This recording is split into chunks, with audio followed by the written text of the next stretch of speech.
జై గణేష. అందరికీ నమస్కారం. ఈ వీడియోలో ఒక చిన్న మాట గరికపాటి గారి గురించి చెప్దామనుకుంటున్నాను. నిజంగా ఆయన గురించి చెప్పేంత గొప్ప శక్తి జ్ఞానము నాకు లేదు, అంత పెద్దదాన్ని కూడా కాదు. కానీ ఆయన ప్రసంగానికి ముగ్ధురాలై ఈ మాటలు చెప్తున్నాను. గరికపాటి గారి ప్రసంగం వింటుంటే ఆయనకంతటి జ్ఞానం ఎలా లభించిందా అనిపిస్తుంది. నిజంగా ఆయన ప్రసంగం చాలా మధురంగా ఉంటుంది. ఆయన ప్రసంగం నుంచి చాలా నేర్చుకోవచ్చు.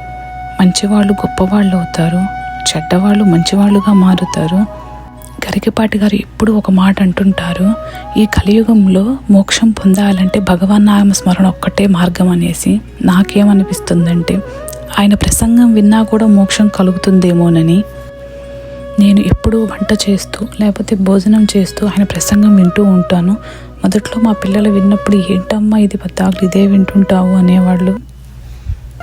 కానీ ఇప్పుడిప్పుడు వాళ్ళకి అలవాటైపోయి వాళ్ళు భోజనం చేసేటప్పుడు ఐప్యాడ్స్ పక్కన పెట్టేసి అమ్మ తాతయ్య గారి ప్రసంగం పెట్టు విందామనేసి అంటున్నారు. నిజంగా ఈ మార్పు అందరిలో రావాలి. ఆయన కోరుకున్నది కూడా అదే.